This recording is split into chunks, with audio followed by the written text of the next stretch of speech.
I sneak out of the bed at night. I would lay down and he'd go to sleep. I would just sneak out the door and I'd go back to my office. I had zero money in the bank, zero.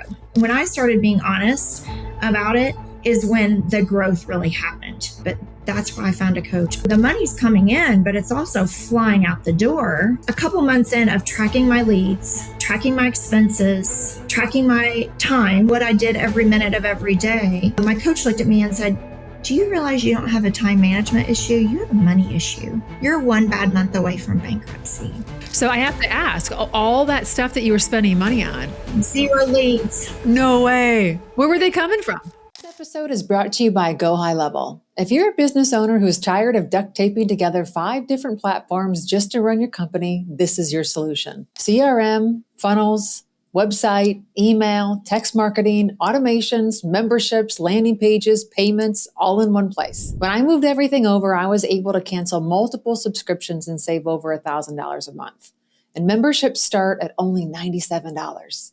If you run multiple businesses, well, they got you covered there too. High performance requires clean systems, visibility, and control. Go High Level gives you the infrastructure to scale without the chaos. Grab your 30-day free trial using the link in the show notes. Well, welcome back to another episode of Keep Rising with Kristy Kuhl. Y'all know the reason I launched this podcast a few years ago was because I told myself, if I ever have a platform, if I ever have the ability to influence just one person, I am going to launch a podcast so that people can listen to this and hear all of the stories that I had to learn the long way, the things that I had to earn the stripes for. And I also told myself that in my journey of meeting all these incredible people, if I had the ability to meet people that had other stories and other lessons, I was going to invite them on my podcast to share even more real life examples with you so that you don't have to learn the hard way. And I got to tell you, you are all in for a treat today because I have Kendra Cooke with me today. We have so many synchronicities not just in our story, but in our life and the places that we've crossed paths and didn't even know that we were there. We lived on the same street together in Huntersville, North Carolina. And I reconnected with Kendra, connected with her really for the first time last year. We were both guests on Brian Covey's podcast, and she was coming in, or she was going out as I was coming in. She handed me a copy of her book. She said we used to live on the street together, and my life was fast and furious. And I could see from a distance on social media all the amazing things that she was doing. And it just, we ended up here. It was all synchronicity and it was all on purpose. And I'm so excited to bring her story to you today. Kendra is a nationally recognized speaker, TEDx speaker, business coach, and real estate leader with more than 30 years of experience building high-performing businesses. For nearly 2 decades, she's helped entrepreneurs and leaders create lasting success through practical systems, intentional leadership, and financial confidence. Known for combining powerful storytelling and actionable strategies, Kendra equips audiences with the tools to improve performance, build stronger teams, master their money, and create sustainable success in both business and life. Kendra, welcome to the show. Thank you so much. I'm so excited to be here. The first time we talked, it was like, oh my gosh, we're a kindred spirit. We got to do more of this. So I'm excited to be here today. Me too. You're like, oh my gosh, did you read my book? That's a line out of my book. And I'm like, no, it's sitting right here. I need to read it. But it was just amazing how I don't think that, I think God puts us in the right path of the people that we're supposed to talk to and connect with. So just appreciate how open and honest you are about your journey and everything you've learned along the way. And so to kick things off, you have had an incredible, well-decorated career in real estate. Did you set your sights on being in real estate at a young age? Absolutely not. I don't know anybody. I've never met anybody that said, oh, I want to be a real estate agent, right? So I got in real estate by default. I moved to Nashville from a small town in Illinois to get my undergrad in pre-law, and my sights were I was going to be an attorney. And so I moved to Nashville the summer before I started college, right out of high school. and was going to work at Opryland and then go into college. And when I got to Opryland, all the jobs were gone. And so I went to a temp agency and I worked there in the temp agency that summer. And then when I was going to school, they found me a weekend job, and the weekend job was in a real estate office, and the rest is history. So I always say real estate found me. I didn't really find real estate. That's amazing. So, okay. So you're in this office and you're just doing temp work. So what does that mean? Like you're filing papers, or are you booking appointments, or what does temp work in a real estate agency look like? Yeah, all the above. So this was in, I'm going to tell my age, but this was in 1988. So before MLS lockboxes on the door, before the MLS computer where you could go look at listings, definitely before. Wait, what did they have before the lockboxes? How did you get in there? You got to come see me and check out a key. And so, really? Yes. So my job on the weekend was all week long. People are coming to get keys and they're getting thrown in this big box. It was like, huge box on the wall. And so on the weekends, I would alphabetize them for the start of the week. And we would get these big MLS books, and I would write the name of the agent on the book in Sharpie so nobody could steal the books, because that was a great commodity.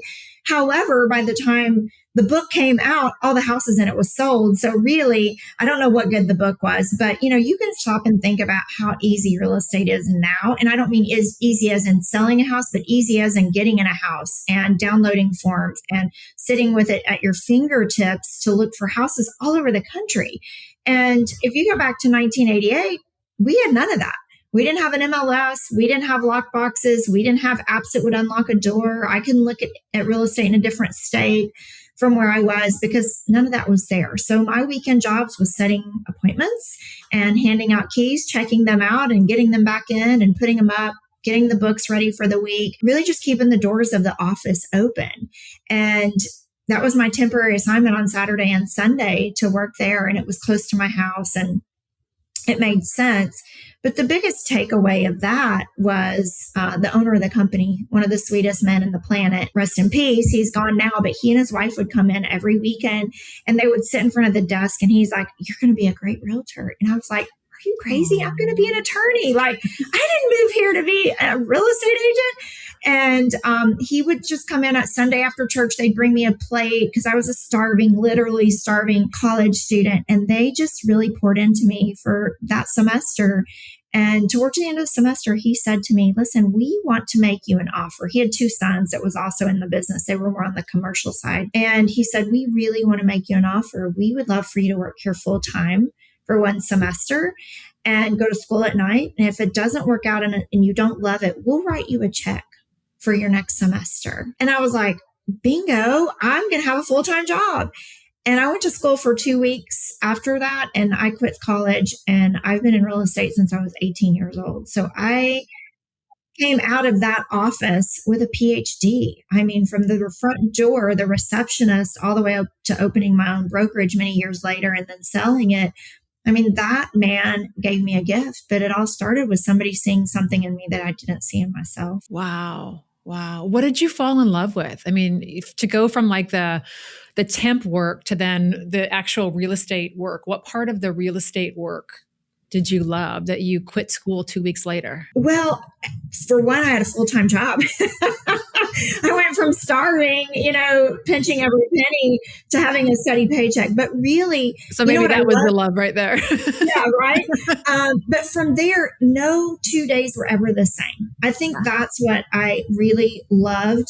And the second thing I would tell you is no surprise for people who know me, but my senior superlative was most helpful. I was most helpful in my class. And when I saw how these people that would come in and write an offer and how they were bringing gifts to their agents and they were so grateful and helping people maybe get rid of a home during a death or a divorce or helping a new family find the house to bring their kids home. I'm like, they are constantly helping people, which I love and still do today. That and the fact that it wasn't just the mundane of every day doing the same thing over and over and over. So the thrill of the unexpected was really nice. And I think those things probably drove me to just continue to start being inquisitive, and whether it was as an assistant or, I went into the relocation department and the REO division, which a lot of people don't know, but their REO is short sales, foreclosures. If you've been around real estate around the world a little bit, that market happens, every so many years. We have ups and downs. And so I learned a lot of that. So by the time I was actually a licensed agent,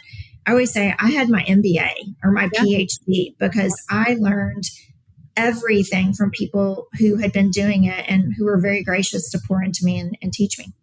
What a gift. What an absolute gift. You said that they saw something in you. Did you, would you say, is that the first time that you felt like somebody saw something in you that you didn't see in yourself?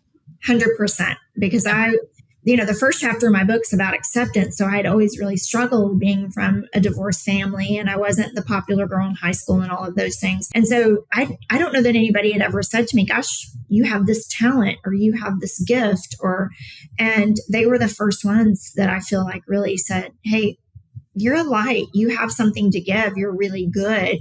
And, my sister is here visiting right now.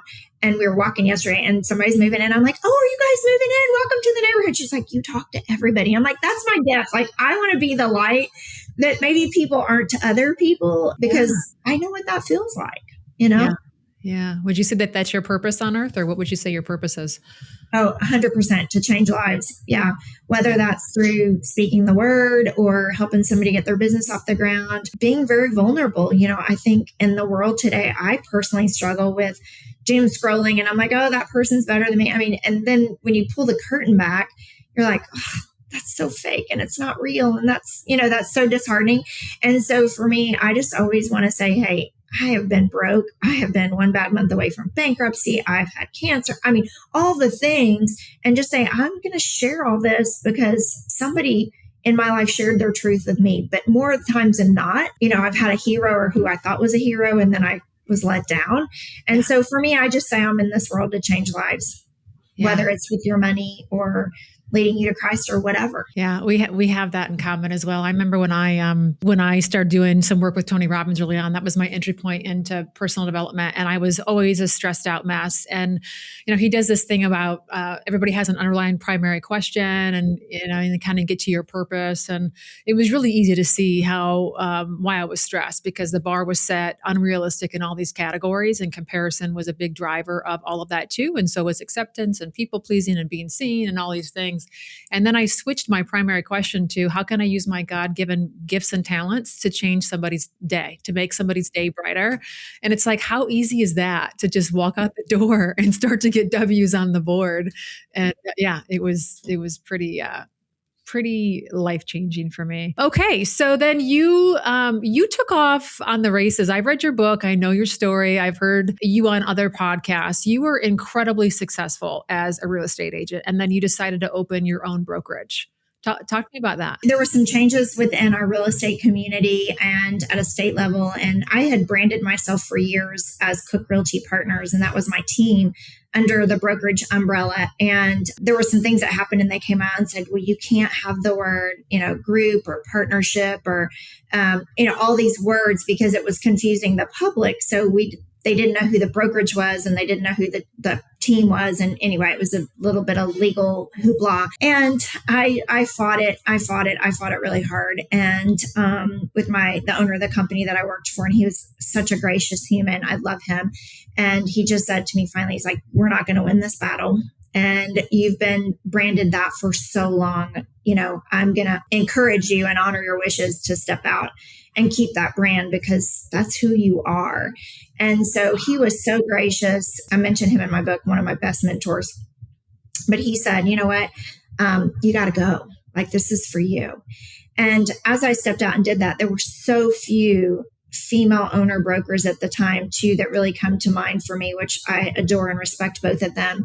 But primarily it was a male dominant. Most of the brokerages were owned by men. And when I called them, it was a two-sided coin. Some of them were like, yeah, good luck, and then there were a few that were like, how can I help? You're going to be great. You're going to do this. And I loved being my own brokerage my own broker and owning my own brokerage, but it's a lot of work.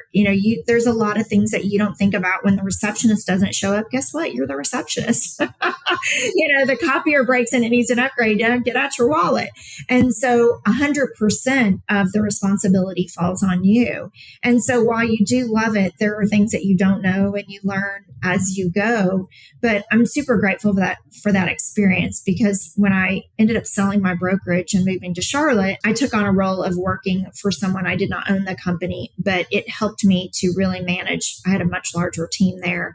And it's great to learn on a smaller scale and then take those small skills into a bigger place versus getting, immersed into all of this unknown with a big team watching you being like, you're our leader. What is happening? So I feel like I was able to cut my teeth on a smaller scale, but I loved it. I loved having my brokerage. I had already started coaching and had learned to grow myself in my business with a business coach before I got there.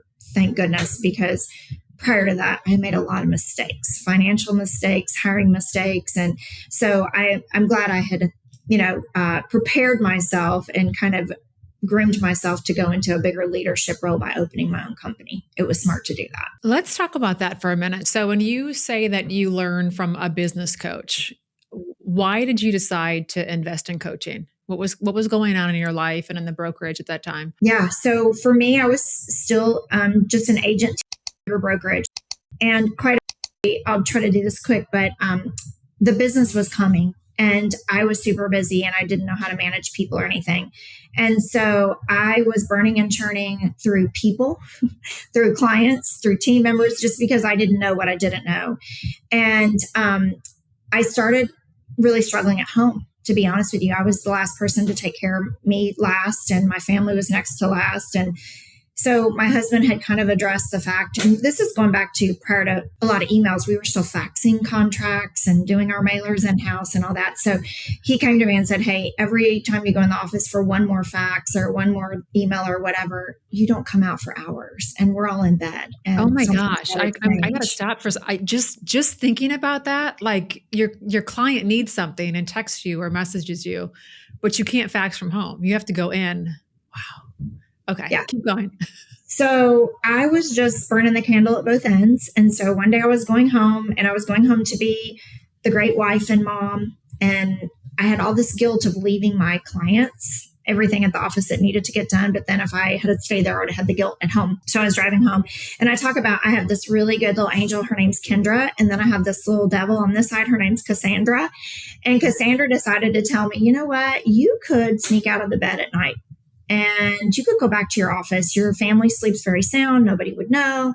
And so I was like, why not try it? I never snuck out as a teenager, by the way. Okay. This was not a learned behavior, but this is where success will drive you. And I talk about being addicted to the sale and addicted to the accolades and addicted to the money, which led to some pretty poor behavior. And this is one of them. Right.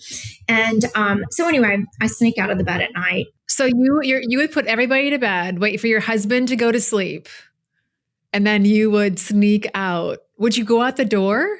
Yeah. So I learned that I could turn the chimer on the security system off when I came home. So I'd leave my car in the driveway instead of putting it in the garage, turn the chimer off, and I would lay down and he'd go to sleep. And your husband was never like, hey, should I put your car in, or your car? He didn't realize that your car was out. Okay. Never even thought about it. And so, I would just sneak out the door and I go back to my office. And so once I got away with it once, I was like, well, I should do it tomorrow. And then the next day, and before you know it, you're putting weeks together and months together. And I wasn't getting caught. And the guilt was gone away because I'm there working when they're asleep. Nobody's being, left out. And, it just worked. And so till it didn't. How long did you run like that? Several months, probably between 4 and 6 months. Long time. Yeah. And so one day I came home and I went to turn the chimer off, and my husband said, don't turn the chimer off. And I came in, I was like, where's Corey? That's our son. And he said, he's at your mom's. You need to have a seat.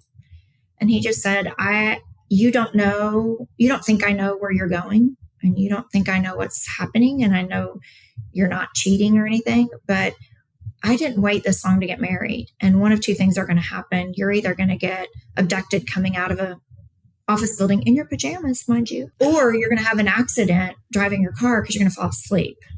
and you have 30 days to fix it. And so I know that's a long story, but that's why I found a coach. I literally hit my knees and said, I'm going to lose it all. I'm going to lose my business. I'm going to lose my family. And I met someone, and they were part of a coaching program, and he invited me. And I kid you not, I had no idea if my credit card would go through. I didn't track my money. For a minute, because you were very successful though, right? I mean, how many houses were you all selling? Between 180 and 220 a year. Yeah.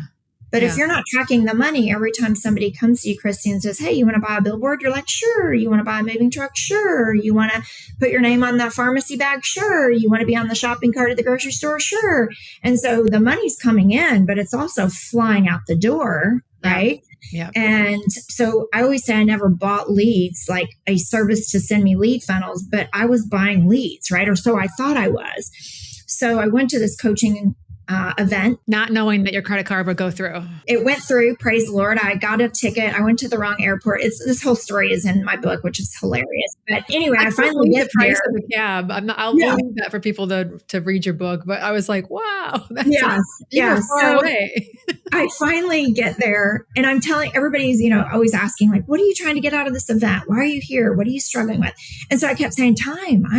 I'm really struggling with time. I need to figure out how to get more done, and I need some systems, and I need some structure. And they're all like, oh, okay. So I ended up, as I mentioned in the book, I called my husband. I'm like, I can't afford to do it. And he said, you can't afford not to. We'll figure it out. And so I signed up for coaching. And how much was that, by the way, back then? $1,500 a month. And this was in 2004. So $1,500 a month. And so I came home and I started coaching, and I was a rebellious student. Because I'm like, the train is going this way. You want me to stop it and go this way? Are you crazy? I can't do that. And was it because you didn't know how to, or because you thought that that's where all the leads were coming from and the success would dry up? Or like, help us understand, because this is a pivotal moment in coaching where we're going this way. Yeah. And then now we have to change. Yeah. All the above. Because I think, now, mind you, remember, I only think I have a time issue, right? So I'm like, you want me to stop going this way and learn a new way and go this way? I don't have time for that. I got to keep the train going this way. So again, I was relating it to time. I don't have time. And a couple months in of tracking my leads, tracking my expenses, tracking my time, what I did every minute of every day, my coach looked at me and said, do you realize you don't have a time management issue? You have a money issue. You're one bad month away from bankruptcy. So I have to ask, all that stuff that you were spending money on, was that... Zero leads. No way. Zero leads. Where were they coming from? Past clients, database, and I didn't even have a database. I didn't have a CRM. So referrals, past clients and referrals from them? 100%. Because you're I did a mailer. That was really the only source that I got leads from, was sending just sold, just listed cards, stuff like that. And everything else was a billboard. I mean, people are going 80 miles an hour down the interstate. Do I think for a good moment that somebody can get a phone number? No. And so after I've tracked my leads, right? After I've tracked my leads for 2 or 3 months, not one person. And that's the reason the coach made me do that, was for me to learn that I'm throwing good, hard-earned money at bad lead sources, right? It's word of mouth. It's relationship selling. And so when I realized that I was a terrible leader because I didn't know how to delegate, and I'm just like, do this, people are coming in and out. I'm always picking up the slack because I couldn't keep any help. I was a terrible leader. Had no idea where my leads were going, or where they were coming from, or where those dollars were going, that it wasn't working. Nor did I realize I had zero money in the bank. Zero. And so that was a pivotal moment that changed my life. And the reason I chose that company is everybody that coached there had been where I was. Maybe not as broke as I was, maybe not with all the worst qualities, but we all went there to learn how to run a business like a business with accountability.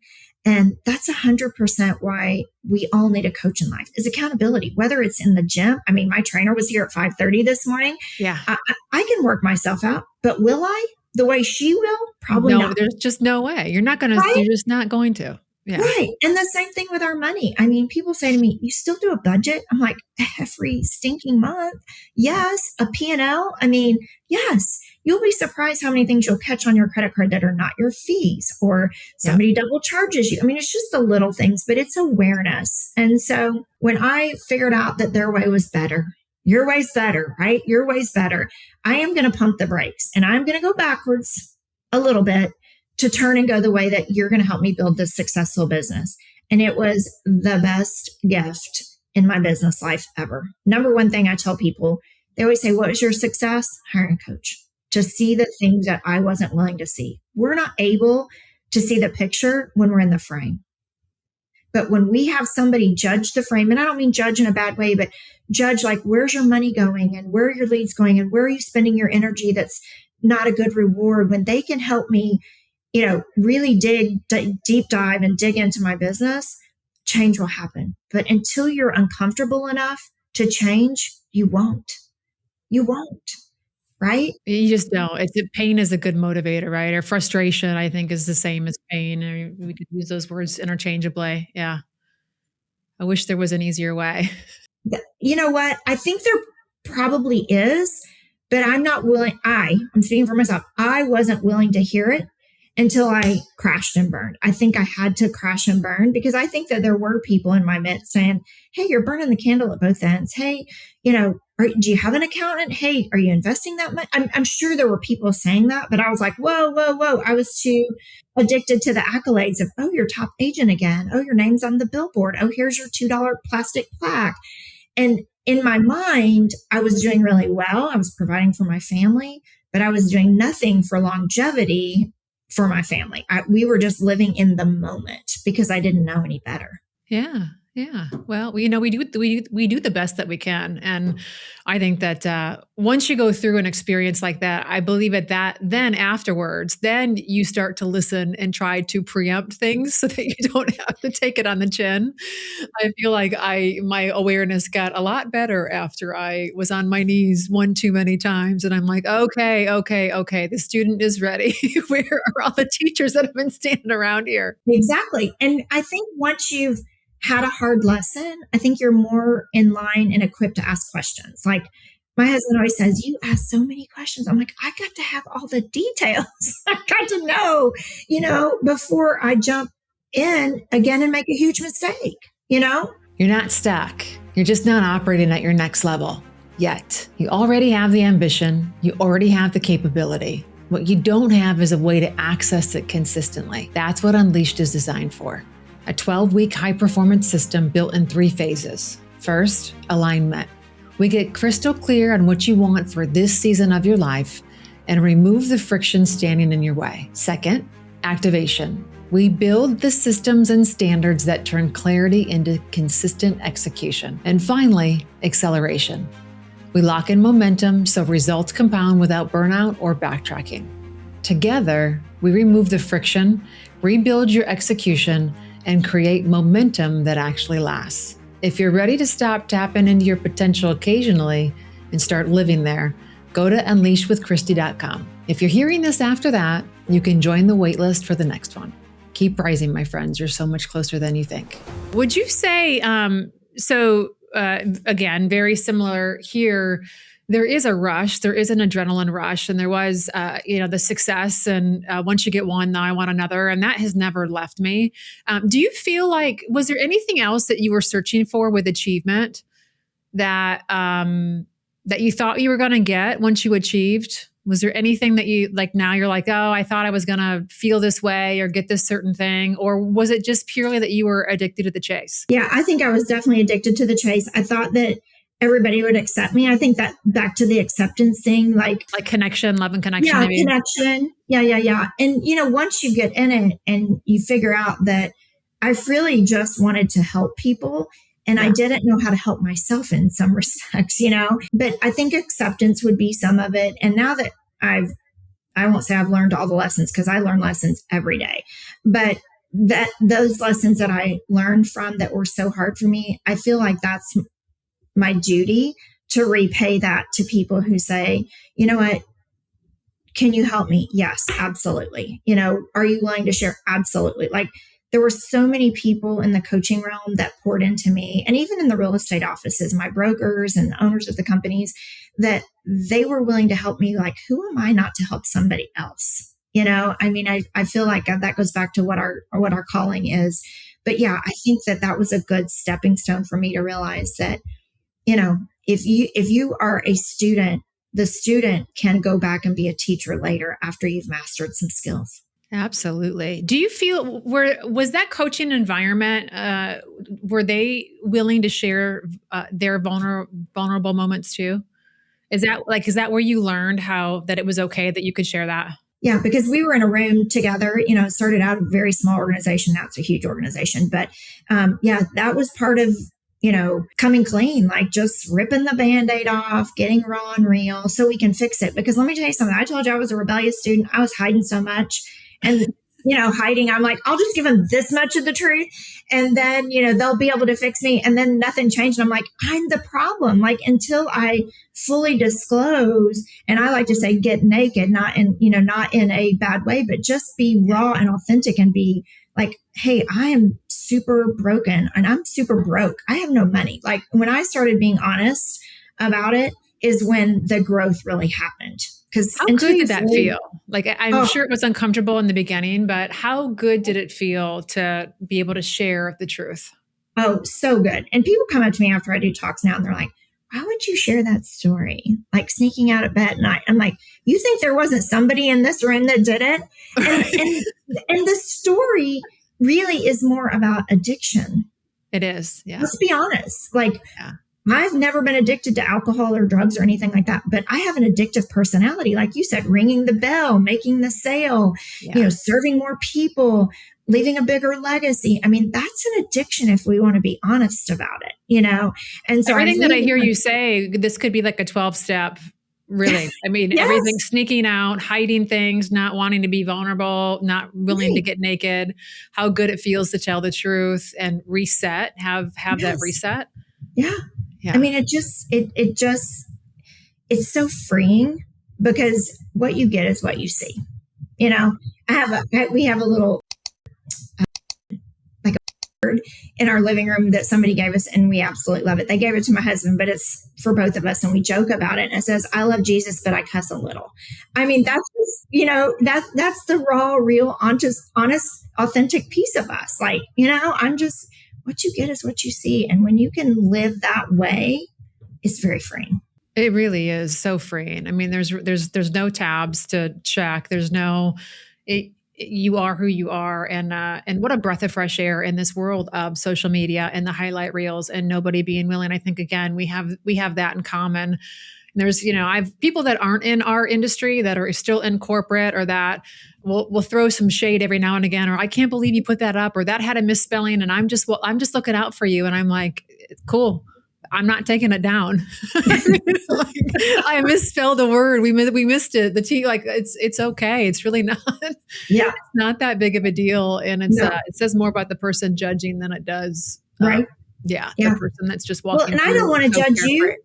Because I don't like to be judged. Exactly. So, it's like, I find that so interesting when people are judging other people. I'm like, do you like to be judged? Because that doesn't feel good to me. I don't like that, So yeah, it is sad.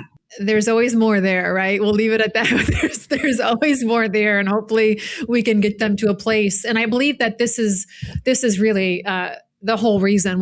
First of all, it's your authentic truth. You're being your authentic self, but also and that feels great. In addition to anybody watching who is so caught up in perfection, which I know is part of your story. I'm a Virgo. Any way you slice it, it was a part of my story too. So it is so freeing to be able to do that, but then also to be the walking example for others, to be like, yeah, that didn't go exactly the way that I wanted to, but it still went, right?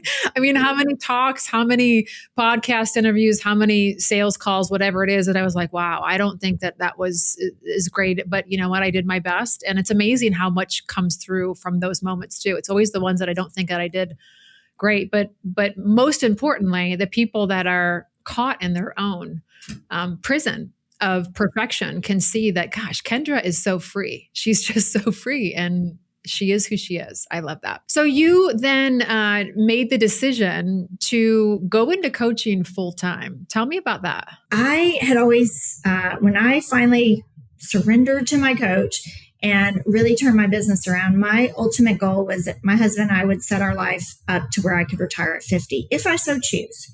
And I was given a blessing when I was 47. And I had been working as a student and then became a coach for a coaching company. And they came to me and said, hey, we really want to expand our real estate division. It was real estate and lending coaching together. And they said, we really want to expand the lender side. And we're curious to see if you would, want to take that role over. And I was like, no, not right now. Like, I'm 47. I want to be retired at 50 and then I'll consider it. And they kind of continued to pursue me a little bit. And so finally the owner said, just come to North Carolina and check us out. And we'll put you and your husband up for a week, just see what it would be like to work in the office and blah, blah, blah. And so I said, okay, cool. So we went and I loved it. I loved being in the office. I loved the success stories. The dynamic of the team at the time was smaller. And so when we were leaving, he gave me an offer and I was like, oh, I'll think about it. And so my husband and I decided to go home and fast and pray about it for 3 days. And if you know my husband, he's a man of few words, but he's hilarious. Very, very funny guy. And so about a day and a half in, he comes in and he's like, well, I don't know about you, but I'm going to eat. It's been crystal clear. God's told me that we need to go to Charlotte. And I'm like, what are you talking about? And he's like, well, your best day of the week, the day that you come home the happiest, that you love every part of that day is Thursday. And that was my coaching day. I did all my coaching students on Thursday. I did my off-week calls on Thursday. I cut my videos for my coaching on Thursday. Thursday was just my in the office, 100% immersion into my coaching clients and business. And I was like, you know what? You're right. You're right. And he said, Kendra, athletes go out on top.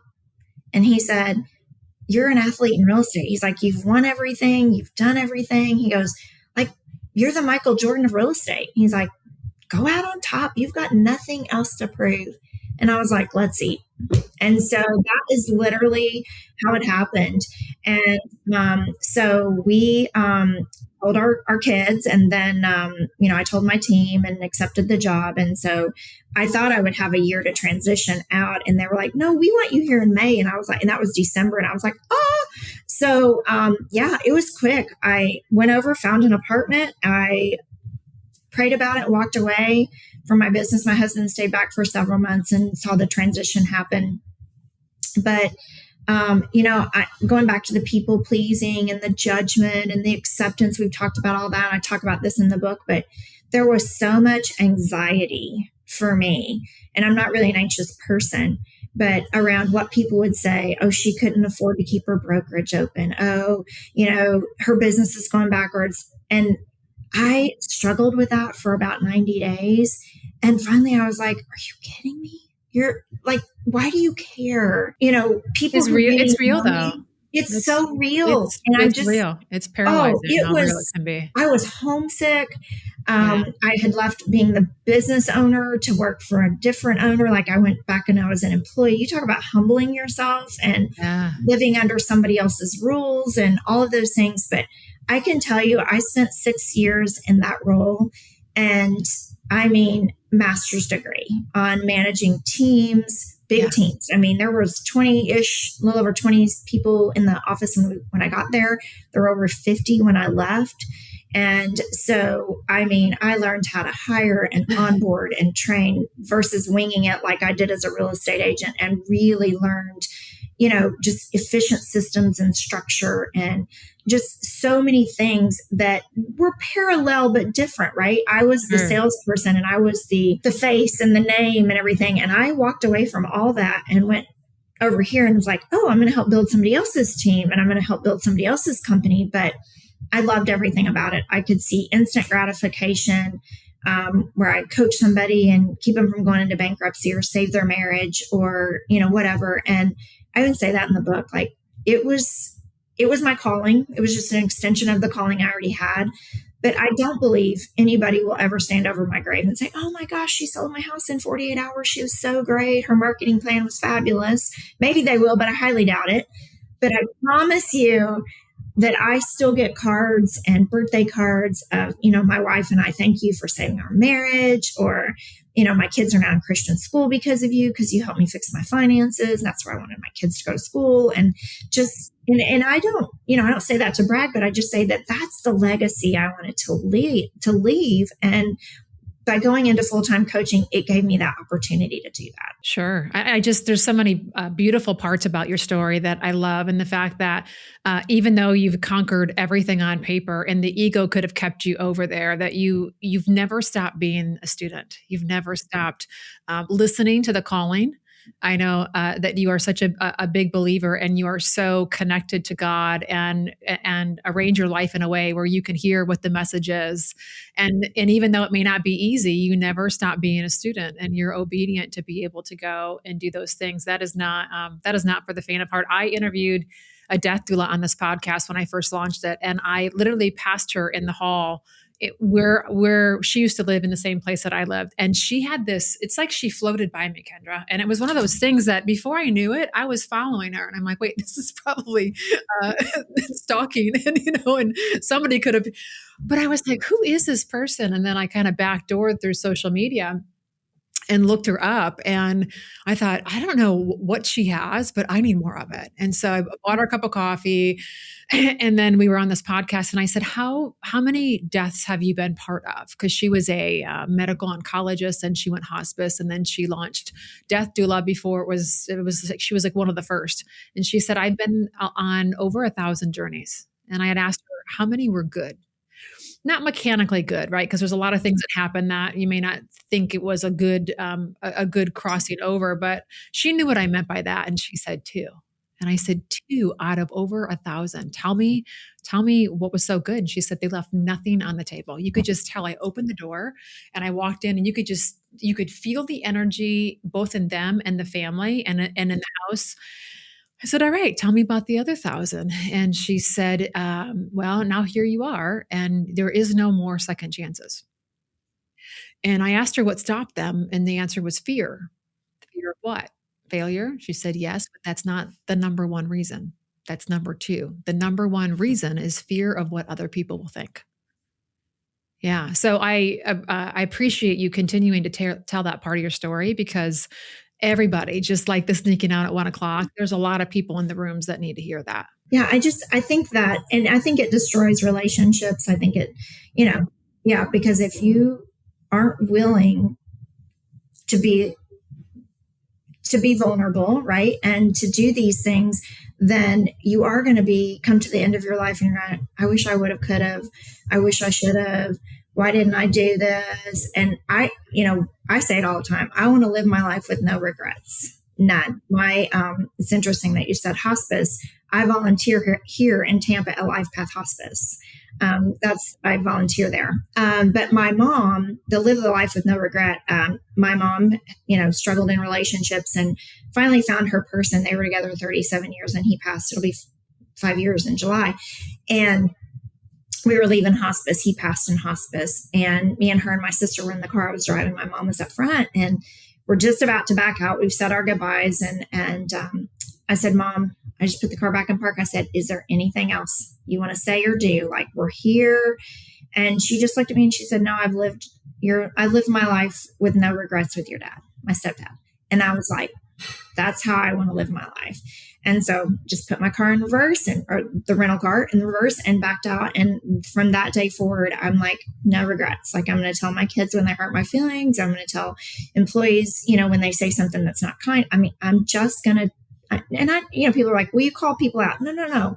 I have a very respectful conversation, but I'm just not going to live my life 10 years from now saying, man, I wish I would have had that conversation with them. It might have helped them somewhere else in their life, and again, helping people just by being honest is a really good thing. I know we live in a world right now where everything seems really combative and controversial, but a kind conversation is not bad, No, it's not. And it's it's what I believe the world needs to get back to too. It's not an easy thing.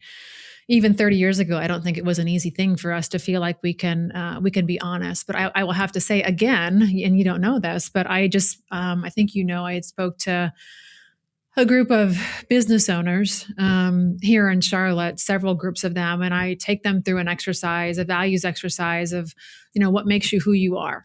And so we go through, identifying 10 to 15 values, because if you stray away from your values, the data shows that if you stay true to your values, then it's easier to step into courage and be more courageous if you're like your authentic self. So then I have them identified 2 or 3 to focus on right now for this season. And 2 of them who had been on this journey for a while, they both said honesty. And I said, okay, what's that mean? And they said, well, I said, you don't strike me as being a dishonest person. So what does that mean? And so it's what that meant to them was that they're not speaking up when people hurt their feelings. They're carrying that burden around, and it is weighing really heavy on them. So just another thing that I think the world needs to hear, that it is okay. There is a very respectful way for you to be able to share a message with somebody on how they felt. And I know you talk about this in your book. I don't want to give it away, but sometimes we hurt each other and we don't mean that to hurt each other. We're so caught up in our own life and responsibilities and actions and conditioning and whatever that we have absolutely no idea that we hurt somebody. So wouldn't it be great to give somebody the opportunity to make it right, because they didn't even know that they did that before they're gone. Yeah. And that was, what you're speaking about in the book is I did not want that person to not be in my life. And then me sit around saying, why didn't I address that with him? They didn't even know how I felt. And so here you are just avoiding, right? Because you don't want to be. And I would have missed all those years, because once I made the confrontation, not in a negative way, but hey, this is what happened. This is how I feel. They're like, we had no idea. And so if I would have let that go on for the rest of my life, I would miss all of these years of us being reunited and having a relationship. And that would have been a regret I would have had. Well said. They don't all go that well. And I think that's something that we have to plan for too. Sometimes we have these conversations and we can't control how that person or other people are going to react. But still, it frees us to be able to, how did we go about that conversation? Was it a respectful conversation? And how that other person deals with that is really not our burden to carry. Right. And remember, you can still release them, even if they don't see the things that you do. We do these at my retreat. We just did one back in March, but you write down those things and you bury them, or you burn them, or you shred them. And that's very freeing. I know people are like, oh, that sounds kind of crazy, but it's the physical act of writing it down and releasing it and then disposing of it however you choose to. It's very freeing, and that forgiveness is a one-way street. Let's be honest. I can forgive you and you may never forgive me, but it frees me if I let you go. And I know that sounds weird, but it's okay to free people, even if they don't want you to free them. It'll be good for you. Agreed. On a side note, I have to say too that I love that you shared your raw journaling in the end of the book. Yeah. Because I do think that people wonder what it's supposed to look like. Okay, am I supposed to be writing a book right now? Or what is this? Just to show that it doesn't have to be perfect. It could be messy. It could even be bullet points if you wanted it to. But just here's some examples. I don't think I've ever seen anybody do that. So thank you for doing that. You're welcome. Actually, that whole book was written out of journal entries. Oh, was it? Yeah. I've been journaling. I had a failed marriage very young in life. And when I decided to write the book, initially I thought it was going to be a business book. And then I was like, I'm just going to start writing bullet points about my life. And then I kind of did an outline. And then I was like, well, all of these stories are in my journals. And so the publisher that I chose was phenomenal. She's like, we have to marry your passion for journaling, because I journal every day. And she's like, we have to marry that passion. And I'm like, what does that look like? She goes, I don't know. Let's write the book and we'll figure it out. And so as we got into the coaching, back to coaching. I've got a coach for everything in my life. Yeah, right. And so as we were writing, she goes, I think we should do journaling prompts at the end. And I was like, perfect. And then she's like, I think we should share a couple of your journal entries. I'm like, okay. And so it just kind of all came together. But yeah, I still tell people it is therapy. It's free therapy. Journaling can be bullet points. It can be psyching yourself up for the day. If you're having a bad day, you're like, hey, I got a good hair day today.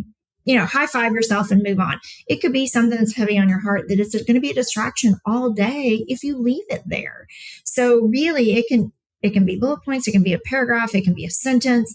But it's really more for me is how it started is I needed a safe space that nobody was judging me as I was going through my divorce. I didn't know who was on my side, and I would say something, it would go back to the other camp. And I was like, you know what? I know I can take care of myself and journal to myself and keep my own secrets. So I'm just going to start. And that's really how I started. It was a safe spot. And hey, I'm depressed today. Hey, I'm really sad today. Hey, somebody hurt my feelings today or whatever. And then it just morphed into, I just love it. Like all my newsletters come out of my journals. I'll write something and I'm like, oh, I need a newsletter. And I'll just flip through my journal. I'm like, oh, this is a great topic. I'll write this one today. And so pretty much everything comes out of, my journal because I just feel like it's a word dump for me. I love it. It's very freeing. Yeah. I love the therapeutic nature of it too. And it's amazing that, you hear the recipes for success and you keep hearing the same things as part of the recipe for success. So, and I think this, again, a big reason why I do this is I want people to see, I think oftentimes we overcomplicate what success should look like. And we're looking for this big swing and no doubt entering into the right conversation, the right room. Sometimes all it takes is one. I believe in all of that stuff, but I also believe that most of the stuff is very fundamental and basic. So as we're wrapping up here, would you mind, as much as you're willing to share, could you talk to the brand new or maybe struggling early in their career real estate agent? What should they be doing? Find a mentor early. I just know that when I left the administrative side and was licensed, getting my license, I was like, I had a newborn baby and I didn't know what I didn't know. Like I knew the back end, but I didn't really know the front end as far as sales, where were my leads going to come from? I mean, I really had no idea. And there were people that were around me that I would go to them and say, can I sit with you while you make your phone calls? Can I do your open house with you today to see what the proper way to do that is? I'll put your signs up. I was a gopher. Whatever it took, I just needed to glean the best practices from the people who were already doing it that were willing to share with others. Because let's be honest, when you take your real estate licensing test, there is nothing about prospecting, relationship selling, database training, how to do a P&L, what marketing works, sales funnels, none of that. We are learning a bunch of stuff that you were never going to use because you have a title company and you have a lender and you have all of these other people that do that. And I agree that we need to learn that. But I think the pieces that we're missing could be incorporated that would give us a big advantage coming out as a new agent of how to manage your money, where to spend your money, how to do a P&L, how to start a database. Take 100 names out of your phone, get their email, their phone number, their addresses, and build your database. That's your first part of your database is the first 100 people that know, like, and trust you that will help you grow a business. None of that's on the test. So that will all come from a mentor in your marketplace. So I would say find somebody that you can hang on to their coattail, put a sign up for them, run an errand for them to pay them back. I was never asking for a hand out. I was asking for a hand up. And I was willing to do some things for them that they needed help with. Just, I would do data entry. I would do anything just to hear the conversations and be a sponge. And what happens is that mentor will help your learning curve so much by learning from somebody who's been there and done that, and they'll be grateful for your help. And so the first thing I would tell you really in any industry, whether it's insurance or lending or real estate, anytime when it comes to commission only sales, we don't know what we don't know, find a mentor really quickly. And then the other thing I would do is go on somebody's YouTube channel. You can go to mine. This is not a self promotion, but it is. But I cut, reels about real estate. I cut reels about sales. I cut reels about systems and structure. Go find 3 or 4 agents that you can watch some reels and take the best of each one of them and build a business from the ground up. But I will tell you, you have to crawl before you run. And that is a big misconception. You're like, I'm going to get a lead and all my friends are going to buy a house. And it's going to be super easy. And I don't want to bust your bubble, but there's a lot of work that happens before that.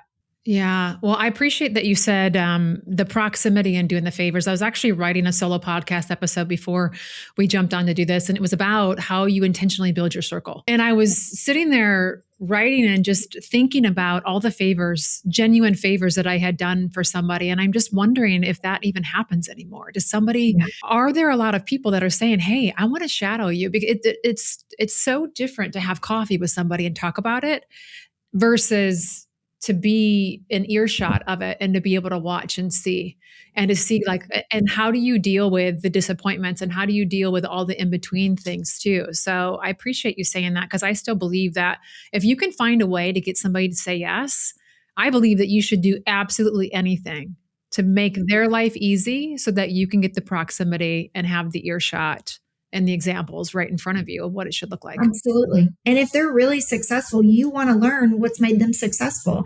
You know, I was on a podcast recently with a young lady, and I sent her a thank you gift after the podcast, and she gives me a shout out on social media. She's like, who sends the person who hosts the podcast a gift? And I'm like, I do. Like, I'm just super old school. Like, I still do thank you notes. I have a basket in my little drawer behind me, and I've got every kind of thank you card you can imagine. Thank you, hello, sickness, death of a pet. I mean, like, I am the card queen. I have rolls of stamps. That's how I built my business, was relationships and gratitude. Like, gratitude can go so far in business today.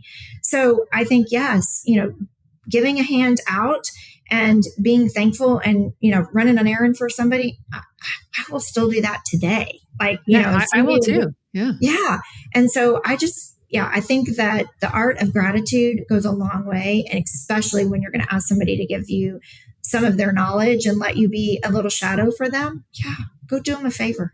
It's not a big deal. Can you talk a little bit here about what it looks like to actually bring value to your community as you're creating a name for yourself? I feel like a lot of, you know, my background, 15 years in disruptive med device. So, you know, I had great training, but then I had, of course, amazing mentors, and I had 15 years to figure this thing out.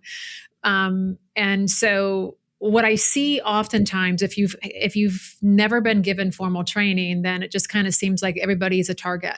And you don't mean to. Like when I'm approached by MLM people, I think it's a great industry. I just don't think that everybody has the appropriate trainer or the appropriate mentor to help somebody understand, like, what does it truly look like to be in the community and adding value and to be seen without spending a lot of money, versus making sure everybody knows that you're in real estate and just having that feeling of each interaction is almost like a transaction. Yeah. I based my whole business on The Giving Hand, I believe is the name of that book, where you give something to receive. And so for me, that's value, right?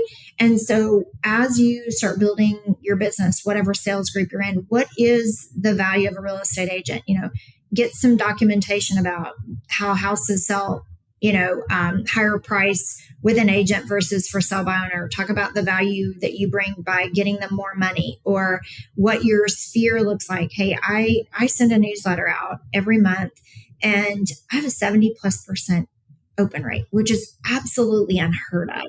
And it's because of the value I bring of, hey, you're struggling with this. Here's the 3 steps I use when I'm struggling with this. Or, hey, I read this book and this may change the family dynamic when it comes to money. This is my 3 favorite takeaways. Like, I'm always giving value to them. It's not, hey, look at me, I'm great. Hey, look at me, I'm great. And there's no disrespect for that. There is a time and place for that. But I think if you want to build lasting relationships and a long-lasting business, giving value is strategic planning on what do you offer? What makes you different? If you give a 1-hour staging consultation with everybody that lists a house with you, that's value add, right? If you provide comps every single month in each neighborhood that you farm in, that's a value add. And I think that as salespeople, we get very confused on the difference between a resume and a value proposition. They're completely different. Your resume is really about all your accolades, whether it was on your job, your previous job, or your job now. That would be where you would record all your, you know, awards you won, all the people you served. Like, this is your brag page. But when we get to the value proposition, what's in it for the client? If they work with you, how many years experience with you are they going to get? If you're brand new, use the company's experience, right? If your average list to sales time is, a really good stat, that's a stat you want to use. These are value add. What's in it for the client versus, hey, look at me.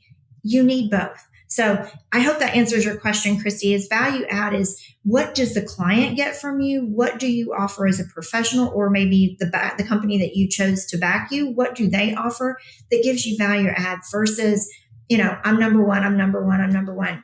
You might be the only one in the company. So number one might not matter, right? And so I think it's just always think value proposition for the buyers or the sellers or the clients. If you see a great article that people in your community can benefit from, highlight 3 or 4 bullet points, repost it, give them something, the cliff notes. That's a value add for our clients.